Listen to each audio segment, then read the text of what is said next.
alhamdulillahi rabbil alamin wassalatu wassalamu ala rasulillahi wa ala alihi wa sahbihi ajma'in. Iden fuɗɗito ka deftere men wiyetene ɗo albalagatul wadiha yo Allah yurmo ɓe karama koɓe windam e nde ɗo deftere. Inchallahu hande en janggay baqiyatu adawatil istifham e ma zilna ha ɗo ni ko wonɗen e yewtude ko honɗum en yewtino ko woni ennuɗen alkhabaru fi e waw joguidirgol darsuji men ɗi. Alkhabar ni khabaru ko jeeya ko min aqsami ilmul maani. Alkhabaru inne khabar no senditi tati: khabar ibtidai, khabar talabi wa khabar inkari. En yewtino oɗo no senditi tati. Heɗa mari ɗo ibtidai, heɗa mari ɗo talabi, heɗa mari inkari. ko ɗum woni khabaru talabi ko khabar mo tawata mo yeytiɗa on haala. en wolino alkhabaru huwa ma yahtamilu sidqu wal kadhibu, ko kala ko tawata sa woli hino wawi wono gonga ma fenande yusamma khabaran inda ulama il balagha. jonno on khabar ɗo no wawi wono ibtidai simi yettikema ɗo yewtere nde a anda no an a yedda Allah nden ɗon hara na ya waɗu tawkid e mayre maɗum o hara anta mutaraddidun almukhataba mutaraddidun bayna alqabuli wa arraddi ɗon haray ko ya ɓeydu haray yustahsanu ya waɗu tawkid goto ma ko nande ɗin piiji. amma khabaru on si tawi woni mo yeytiɗa on almukhataba yunkiru lhukum, hara ko ɗum woni mo wonɗa yewtude de on jaɓali ko wonɗa haalde kon haray ɗon fa yajibu, haray ɗon no waɗɗi ya waɗu ko innete at tawkid hasabu de tawkid giɗi noon no hirɗa wo alamat mandeji ko jogui komo yeddi tentinira noon haala ka. jannguɗen kadi ko woni al insha. Al insha oɗo kañum kadi enen en sendinomo ko ɗum woni al insha ko kala ko wowlata tawata la yahtamilu sidqu wala al kadhib, yusamma hadha insha'an inda ulama il balagh. senduɗenmo inɗen oɗo kañum kadi no senditi ɗiɗi. insha'u enen innino talabi, insha'u talabi nde mari insha gayr talabi ko tawata hara ko insha gayr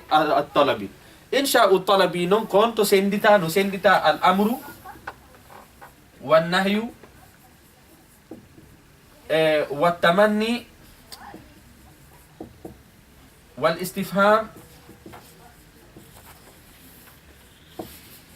wa al amru wan nahyu wa tamanni wal istifham ko ɗiɗo woni wan nida afwan wan nida. haray ko ɗiɗo innete insha'u a talabi, ko ɗiɗo ulama il balagha yettoto en fi muɗum. en janggino oɗo en jangi oɗo peccuge oɗo ko oɗo lannitotoɗen hande heddano en atamanni wa an annida. amma insha gayri talabi en janggino on ɗon innuɗen on ɗo no fuɗɗori attaraji innen almadhu walzammu walqasamu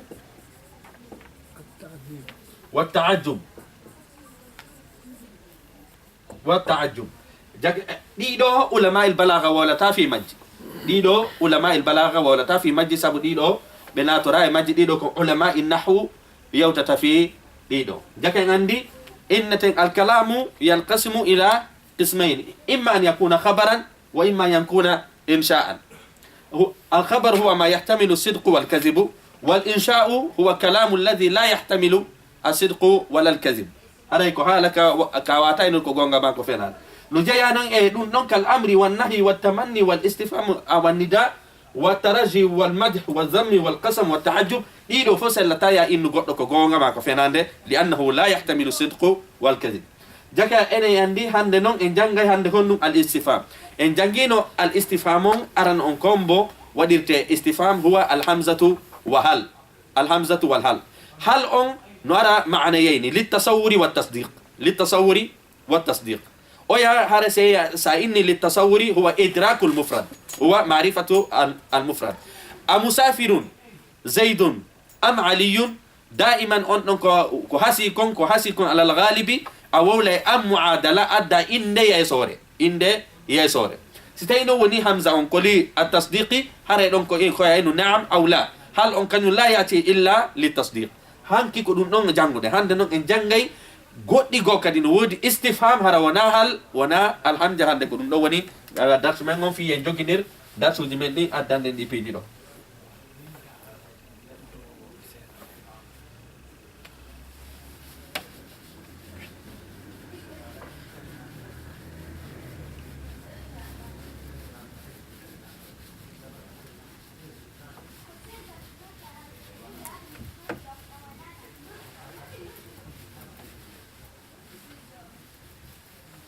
hande ko jangeten baqiyatu adawati al-istifham. Darsu men on hande ko baqiyatu adawat al-istifham.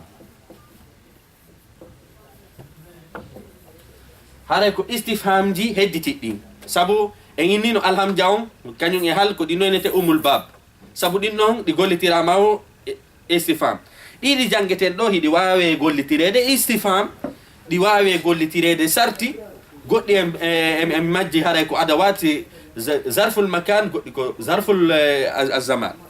fa masalan simin ɗiɗo joni al amsila man ihtatta al qahira ko hombo pirintini, ko hombo desini, ko hombo ko ɗum woni yaltini plan leydi ndin, ko hombo yaltini plan leydi ko wiyete qahira kon ko ɗum woni Caire, Égypte capital maɓɓe ngal enete al qahira. ko hombo desini nden saare ɗon, ko hombo lotisi de ko ɗum woni hombo lotisi al qahira. joni noon kaynuɗa ɗo man ko ɗo woni adawat al istifham, ko hombo oɗo ko landorteɗo, ko hombo oɗo ko adat al istifham. woni ɗo man hafara tur'ata Suwais, ko hombo moƴƴini barrage on Suwais, ko koynete ɗuma Suwais eɗen andi barrage ɓurɗo jandude on e nder Égypte koynete qanat Suwais, ko on ɗon inete tur'as kaɓeni ɗo tur'a haray ko barrage mi sikki enen faami koni barrage on ka ndiyan ɗan no moƴƴingol fawseji ndiyan naada fi naada e nder saara nden sifa no yirten ɗo ni ngol caangol naadangol ɗo ko non inete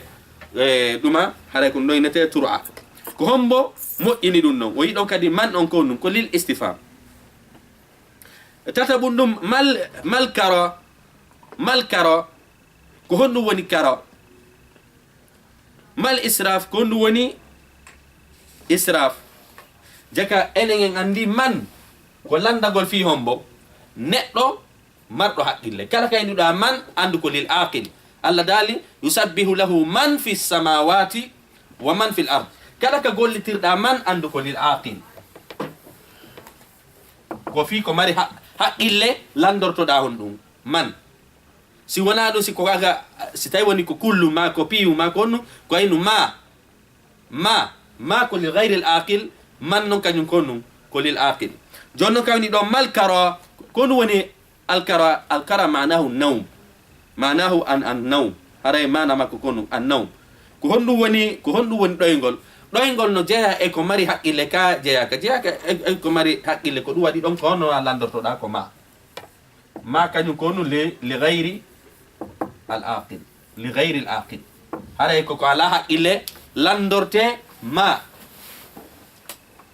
oyni ɗo mata tawalla al khilafata umar, ko honde tuma seydina umar laami. mata ɗo ko ɗum ko honde tuma andi ɗon kañum kadi mi landima ko honde tuma fi ayatolan ko honde tuma. mata taudu l musafiruna, ko honde tuma ko ɗum woni voyage uɓe ɓen artata, ko honde tuma sete ɓen artata. yasalu ayyana yawmul qiyama, hiɓe lando ko honde tuma woni dargal. yasalunaka ani saati ayyana mursaha, hiɓe landoma dargal ngal ko honde tuma ngal daroto. joni noon ɓeyni ɗo alqaida lil istifhami adawatin ukhra, haray ko ɗum woni landorgol no mari kalfe goo gayra alhamzati wa hal, hara wona hamja on tun e hal on tun. wa hiya e hinoɗe ɗo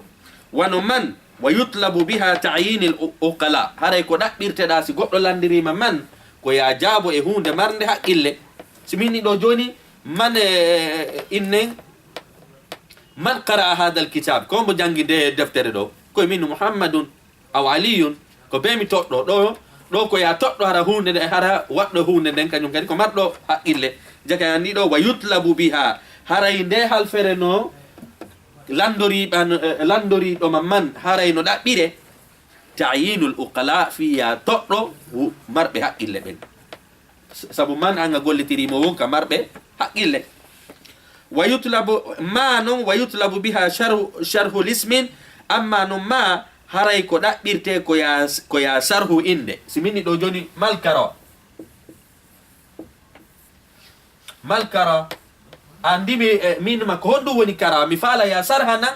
nde inde ɗo ko honɗum ɗon si goɗɗo landori kaneni malkara min alkara huwa nawm innugol ma ɗo huwa nawm haray mi sharhu malkara jaka andi ma kañum kadi no landore fiya sarhanan nde halfere ɗo kono noon haray jannguɓe ilmul mantiq ɓen ɓe inni wondema si goɗɗo landori kema ni koyo taw ko wonɗa e wowlude ɗo kon no anda ɓuri komo landi kon sabu si minni ɗo joni innen si minni ɗo joni innen si minni ɗo joni mal asad a kon woni ɓuutori innala gudanfar jannguɓe mantiq ɓen jaɓa ɗum ɗo sabu fiyon ɗum sabu nde halfere ɗo nde metti faamude ɓuri nde nde mo landori lanɗo sabu gudanfar kañum kadi kon ɗum ko inde piyori ma o inna mal asad minnam honno he zabrun ɗo kañum kadi jannguɓe mantiq ɓe jaɓa ɗum no daiman si goɗɗo landorikema inde fiya sarhunde koya andu tawata an sarho on koya addu ko ɓuri hoyde ko on landima ko nayi addu ko ɓuri sattude sabu siminɗi ɗo joni gonɗoni buuto ayni lan ko gudanfar ma hisabrun hare a ɓurtila majjinde sabu nde halfere ɗon nde weli faamude ɓuri ɗe kalfe ɗe sarhanɗalan jake andi simi landike ma halfere mi ɗaɓɓirima ya sarhanan koya addanan halfere ɓurde hoyde nde mi faala ya sarhanande na ya addu halfere ɓurde sattude nayi addoy halfere ɓurde sattude si wona ɗum haray sabu honɗum sabu haray ulama il mantiq ɓe jaɓa ya waɗu sharhu tawata sharhu mo waɗɗa on hara on ɗon no satti ɓuri landiɗo ma on ko ɗum oyni ɗo malkara sabu annawmu hino anda ɓuri alkara ko ɗum waɗi ɗo so oyni malkara koye min honɗum huwa annawm haray ko ɗoygol innete alkara jaka enen andi ma no ara fi honɗum sarhugol inde ma no gollitire kadi honɗum fi sarhugol inde simini ɗo joni ma huwa al insan ko honɗum woni neɗɗanke mina huwa hayawanun natiqun haray ko neɗɗo wowlo marɗo haqqille jalowo joni noon ɓeyni ɗo kañum kadi aw haqiqatul musamma ma o sarha o yeetoma pihum kunno ko woniri noon tigiri wano si o yini mal israfu kon ɗum woni fantingol minna fantingol huwa mujawazatu alhad ɗon mi sarhane haqiqatu chey manasimo haqiqatu lmahiya o yini mata wa yutlabu biha haray mata kadi no landore ta'yini zamani madiyan kana aw mustaqbal mata hadha alwa'du in kuntum sadiqin mata daiman kañum kadi ko landoto ko fiya wowlu jamanu woni ko jamanu feƴƴugu ma ko aroyengu mata hadha alwa'du konde tuma nden fodore mata zahabta ila london konde tuma yawnoɗa london jaka enen andi mata no landore ko feƴƴiwo ko aroy taw ayyana wa yutlabu biha ta'yinu zamani almustaqbal alkhas wa takun fi mawdi at-tahwil haray daiman ayyana kañum kadi ko nu landorte ko fiya toɗɗanoma jamanu kono hara jamanu ngun no hulɓini daiman ayyana koye sendidir ko ɗum woni mata kañum e ayyana mata kañum koynugol ko honde tuma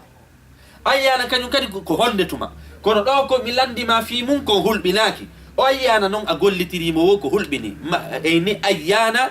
mursaha koni tuma dargal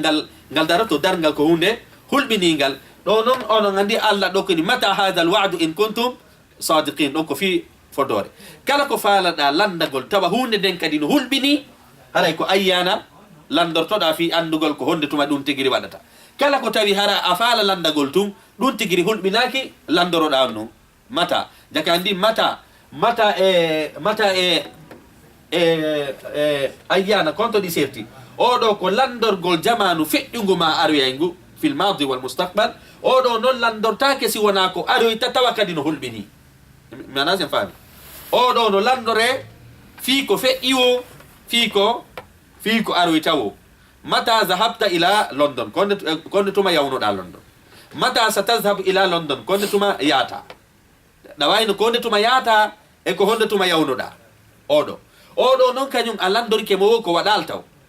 ko honde tuma ɗum tigiri waɗata ko honde tuma ɗum tigiri waɗata hara kadi no wonde on ɗum ara no hulɓini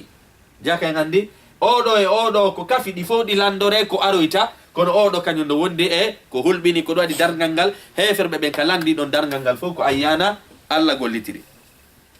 sifa ka daliga yasalu ayyana yawmul qiyama iɓe lando ko wonde tuma saabu dargal ngal ko ɗum ko hunde hulɓinide yasalunaka ani saati ayyana mursaha o inalɗo mata saabu haray enen inni wondema ko wiyete kon ayyana no mari ko wiyete at-tahwil bimana tafkhim haray ko hunde hulɓinide teddude kayfa noon wa yutlabu biha ta'yinul hal kayfa kañum ko honto gollitirtamo ko fiya ɓangin alhaali on allah daali alam tara kayfa faala rabbuka bi ashabil fil naafi ko yeytagol ma ɓeya maayi ma mayali o yettotoma woni ko honno ɓe mayiri none no ɓe mayiri ni noon kayfa kañum ko noon ko ɗum ɗo woni golle mum nde ɓangingol none on ko ɗum waɗi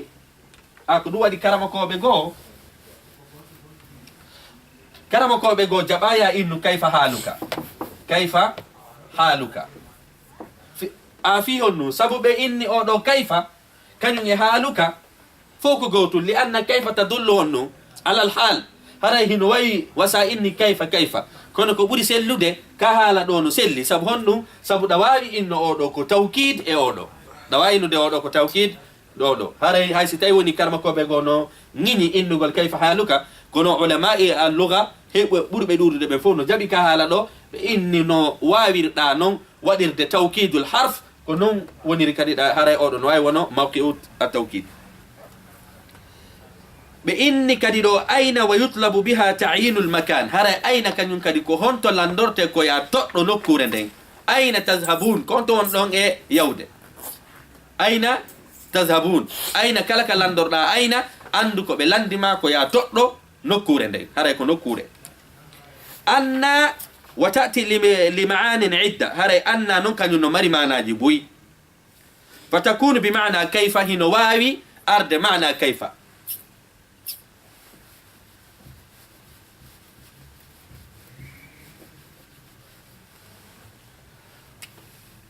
anna kañum hino wawi go'o arde mana kayfa Allah daari fa'tu harsakum nisa'ukum harsul lakum fa'tu harsakum anna shi'tum bimana anna ɗon koonnum nano fa'alira ɗon wode ko kayfa shi'tum sabu sa firiri ɗon anna ene yiya joni mana anna ɓe inni ɗo anna hino ara mana aran o manahu kayfa none wa bimana ayna ɗiɗaɓo himo ara kadi mana ayna anna no wawi jogade mana ayna no ara kadi bimana mata ɗum mata joni noon ka Allah aɗa daali ɗon fa'tu harsakum anna shi'tum nisa'ukum harsul lakum hara sonnaɓe mon ɓen ko ngesa wonande on are e ngesa mon ban no faliraɗan no joni ngesa ban ko ya aru no faliraɗa o la ko ya waɗu no faliraɗa o kono nano ya yaltu e ka innaɗo ngesa mi anda sen faami sabu anna on ɗon hino wawi arde mana kayfa e ayna e mata fil lugha walakin ɗon ko fandi anna shi'tum ko honnum na de ayna shi'tum mana on hina ayna shi'tum sabu sa inni ɗo ayna shi'tum haray goɗɗo no wawi hidude e sonna jomum hay sina ɗon neɗɗo on kam mo faala o himmo wawi hidude ɗon e sonna makko ko inneten ɗon la anna on ɗon wona mana ayna anna on ɗon ko bi mana kayfa aw mata haray hiide e sonnaɓe mon ɓen tuma faala ɗo wo ɗon kañum kadi si wona ka sariya on ittintini ɗon simo fiili jaka andi ɗon anna ko bi mana kayfa sellata ya innumo ko bi mana ayna shi'tum sabu sa inni ayna shi'tum haray ɗon hino iɗa wawi hidugol e makko haysi tawi wonni na ka sariya on yamir jaka en andi andugol ɗe kalfe ɗo no jogi nafa sabu si tawi woni goɗɗo dallinorike on ɗon aya inna wondema haray Allah ko inni ko ya hidu ay sonnaɓe men ɓe ka faalaɗe wo ko innu la on anna ɗon ko bi mana kayfa shi'tum seke none no faalira ɗon non son dari son jooɗi son beccidi son ajji kono noon nayon yaltu e ka inna ɗon kaɓe duwa hiidirede ɗon donc sen firiri anna on bimana kayfa shi'tum kono sa firiri anna shi'tum ayna shi'tum hare hande kadi ko peji di fodi danki ko wadi anna ka aya don ko bimana kayfa wa laysa ayna fami ke don ka donc mulahaza jaka ene andi anna ka lugha al-arabiyya hino mari mana jitati hino wawi wono bimana al-kayfa innugol ko honno no wawi wonde kadi mana ayna honto no wawi kadi anna kadi no arabi mana hondituma ɗiɗo tati kala anna on heno jogui ɗi manaji ɗo ɓeyni ɗo kañum kadi kam wa yutlabu biha ta'yinu al-adadi kam kañum kadi ko landorte ko ya toɗɗo ko ɗum woni adadu mum on simini ɗo joni innen kam jaa min annas ko jelo ari kam on ɗon ko num hollimmi ko ya toɗɗanolan joni noon hiɗen mari kam o kam ɗo tawata hara ko fi adadu o faalalan landade ko noon o haali ɗo fi mum no heddi kam mo haalali fi mum kam inneteɗo kamil khabariya awil kam a taksiriya allah daali kam ahlakna min qarya kam ahlakna min qaryatin ɗo hina fi allah landotoma woni ko jelo ko ca'e jelu o halkila kam ɗo ko heewi oɗo ko ɗum inete a taksiriya ko ɗo inete kam alkhabariya ko ɗum inete kam alkhabariya sabu ɗo kanko o fira fi toɗɗagol adadu ko firi heewi e cayɗe men halki daiman noon ko honno mi sendidirta de daiman sa hi'i kam alkhabariya alal ghalibi ko ɓurɗuɗo kon fof o min ɗo are o min ɗo sa tawi woni ko fi toɗɗagol fi adadu ko heewi kon kam on adday mo si minni ɗo joni kam kutuban indi ko defte jelu mi jogui ɗon mi faala ya toɗɗo saabu mi addali min on kono simi inni o yiɗo kam ahlakna min on wallilan andugol ɗo kam on ko taksiriya wa yusamma kam alkhabariya jaka enen andi ɗiɗe mari noneji ɗiɗi e kam la mari kam toɗɗotoɗo kam min fi'atin qalilatin ghalabat fi'atan kathira bi iznillah kam on ɗon koni hina fi ko toɗɗagol de koynugol heewi e fedde tawata nde ɗuuɗa nde foola fedde ɗuuɗunde ɗon kam on konum kam on ɗon wona oɗo kam mo woni ɗo fi muɗum kam on ɗon ko kamil khabariya famike ɗon ka jaka andi kam wa yutlabu biha ta'yinu al-adadi ay wa yutlabu biha ta'yinu ahdu mutasharikain fi amrin ya'ummuhuma ay kañum ko honto landorte ko piiji ɗiɗi ɗi tawata himɓe piiji ɗiɗi no kafi landoroɗaɗi wa yusalu biha ani zamani himo landore kañum kadi zaman on wal hal himo landore hal wal adadu himo landore adadu wal aqilu mo landore kañum kadi ko mari haqqille wa ghayri al aqil mo landore kañum kadi ko ala haqqille ala hasabi ma tudafu ilayhi hasabu ko tokkuɗa kon e makko kon nun inneten siminni ayyu kitabin deftere honde ɗo hande kadi ayyu ɗo mi waɗi hunde nde mara haqqille koɓe faalala yiyetade ayyu kañum no sella e ɗi piiji ɗi janngorɗen ɗo fof ayyu no wawi wonde lil aqili wa gayri l aqili wal haliya wa taksiriya fof sabu hasabu ma tudaf si tawi woni mi waɗi ɗo hunde nde ala haqqille koye min no ay ɗon gollirama ko li gayri l aqili si mini ɗo joni ya ayyuhannas ayyu ɗo gollitirama li ahlil aqili sabu ɗo ko naasi hikki ɗon ay kañum no sella no jogi manaji fof ɓeyni hasabu ma tudafu ilayhi hasabu inde nde tokkuɗa nden e ayu nden si tawi woni ko nde aqil inna ayu ko lil aqil si tawi woni na ko gayri l aqil inna wona gayri l aqil si tawi woni ko lil hal inna ko lil hal wa hakaza jami' al adawat al mutaqaddima haray ko woni kalfe feƴƴuɗe ɗen fof yutlabu biha litasawuri haray ko ɗe ɗaɓɓirte ko litasawuri enen en yewtino litasawuri ko no firi tasawuri bi mana idrakul al mufrad ko toɗɗagol ko be toɗɗoɗa si mini ɗo joni ayyu kitabin indak ko deftere honde e noneji e deftere nde a joguiɗa ina ya inna na'am aw la ko ya inna kitabu nahwin awina kitabu balagatin ko be toɗɗanoɗa lan hunde nden ko ɗum innete litasawuri jaka enen en andi ko hal on e alhamza on gollitirte li at tasdiq همزة أون كانيون هنا مري معنى التصور هنا مري معنى التصديق أما هل أون كانيون كوغولي تتكولي التصديق عندك جميع الأدوات دي جنبو دي عندك معنى مجي كونون كلي التصوري كونوني التصور هو إدراك المفرد أو معرفة المفرد كوبيتو لانو دالا هوندني ميلان دورتاكو ما دي دوفو دي جنبو دي دوفو ميلان دورتاكو ما جابرو دالا نعم أو لا كوبيتو لانو دالا هوندي كو بلان دي ماكو فامي كدون كودو بين دو جميع الادوات المتقدمه هراي كودوني كالف فيدو دين دو فو من ما متى ايانا كيف اين اتى كم ايو دي دو فوب سي غودو لاندوري كمادي يطلب بها للتصور هراي كودي لاندورتي كو في هراي لاندا دون كو دابيدا كو يومو تو هوندé nden wana yo inude ما اوي هراي سلتا ولذلك كو سبدون يكون الجواب معها بتعيين المسؤول عنه kudu wadi jabagol de lande de landorteda de kalfe do haray ko toddagol hunde de be landi ma den sellata yayno hi o way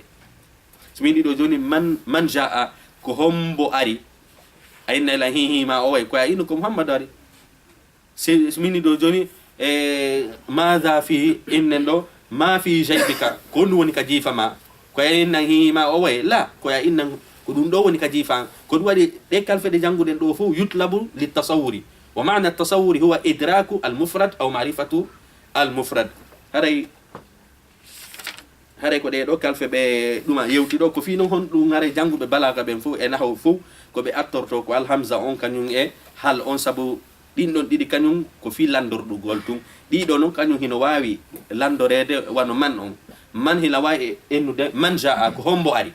don man on kon ko lil istifham parce que ko fi landagol kono man go hino wodi li shartiya hara ko sarti man ya'mal mithqala zarratin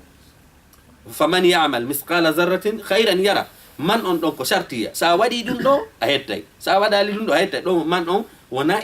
istifham non kon ko shartiya man kanyum kadi no arabi mana alladhi simini jaa alladhi جاءني من قام جاءني من قام يعني الذي قام جاك عندي من نواي ونو استفهام نواي ونو موصوليه نواي ونو كانيون كدي كو ان كون شرطيه de tawde dido kanyum no gollitire e manaji go fali hada ukhira ko duwadi mo nennani dido o atturi gollirtede din fu istifham sikitware enen fami hande darsu men ko baqiyatu adawati al istifham dido kanyum kadi en wola joni ko di golliterte ko landagol wonde non hidi yalta kamana majji asli di yana e mana go ila tahdid aw ila tahqir wonon hiyete non ka darsu hedditi do haray mi do hatta ka darsu do wassalamu alaikum wa rahmatullahi wa barakatuh